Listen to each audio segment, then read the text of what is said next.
जो बच्चा 11th में है और वो किसी ना किसी इंस्टीट्यूट में पढ़ रहा है लेकिन वो उतना अच्छा परफॉर्म नहीं कर रहा है, अब पेरेंट्स ने फिर से फीस भर दी इस लालच में कि दिसंबर में फीस भरनी है तो मुझे 30% डिस्काउंट मिलेगा। भैया आपके बच्चे के करियर में भी डिस्काउंट हो जा रहा है। जो बड़े बड़े इंस्टीट्यूशंस हैं वो चल ही इस बात पे रहे हैं कि उन्होंने बड़े बड़े बैच साइज बना रखे हैं, 100 बच्चों के बैच साइज। आपका बच्चा उसमें बैठ रहा है, रिजल्ट आ नहीं रहा है, आप सिर्फ कम फीस के चक्कर में वहां पे पढ़वा रहे हो। और फिर वो बच्चा क्या कर रहा है, वो किसी और, मैं उसका भी नाम नहीं लेना चाहूंगा, किसी और ऑनलाइन कोर्स को 4-5 हजार रुपए देके पढ़ रहा है और उससे पढ़ रहा है, रिजल्ट भी आ रहा है कभी कभी। तो बड़े इंस्टीट्यूशन क्लेम कर रहे हैं कि हमने पढ़ाया, वो ऑनलाइन वाला इंस्टीट्यूशन वो क्लेम कर रहा है कि हमने पढ़ाया।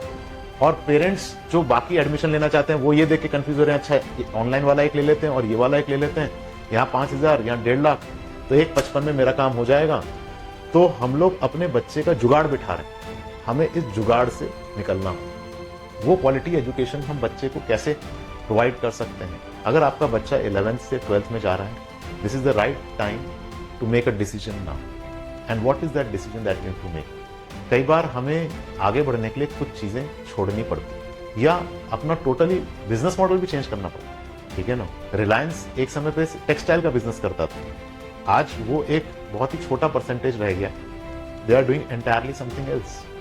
तो जरूरी नहीं कि आपने फीस जमा कर दी तो अब कुछ नहीं हो सकता। भाई आपके बच्चे का करियर है, उसको आपको बनाना है, तो how can you change it. ये अब आपकी जिम्मेदारी बनती है कि आप उसे चेंज करें। ये आपने अपने बच्चे को जब कहीं भी इंस्टीट्यूशन में एडमिशन कराया था तो ये सोच के कराया था कि मेरा बच्चा अच्छा करेगा, लेकिन आपको जो सर्विसेज चाहिए वो अगर नहीं मिल पा रही तो अब ये थोड़ी कि मैंने पैसे दे दिए तो चलो इसी से कंटिन्यू कर लेते हैं। हम अपने बच्चे के लिए जुगाड़ सिस्टम क्यों चला रहे हैं। What is the solution today, take a decision, you take a refund.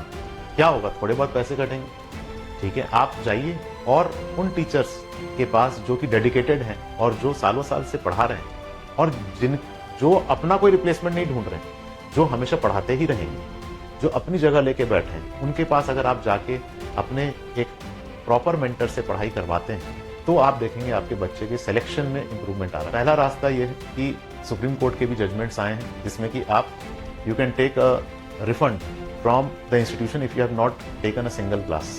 तो without deducting a single rupee, including GST भी उनको डिडक्ट नहीं करना चाहिए, क्योंकि उन्होंने जब आपको कुछ दिया ही नहीं तो वो आपसे पैसे किस बात के ले रहे हैं, तो उनको पूरा पैसा रिफंड करना चाहिए। नंबर 2, अब अगर ये विकल्प नहीं है तो हमारे पास कौन सा विकल्प है, तो हम आते हैं लोकल इंस्टीट्यूशंस। लोकल इंस्टीट्यूशन भी बड़े प्लेयर्स हैं जहाँ पर उन लोग के पास भी बहुत सारे फैकल्टी मेंबर्स हैं और वो पढ़ा रहे हैं। अब इसमें कुछ डिसएडवांटेजेस हैं, कुछ एडवांटेजेस। एडवांटेज ये है कि आपकी फीस सेफ है, आपको पता है कि जब भी आप उन पर थोड़ा सा भी प्रेशर बनाएंगे तो आपकी फीस जो है वो आराम से रिफंड कर देंगे।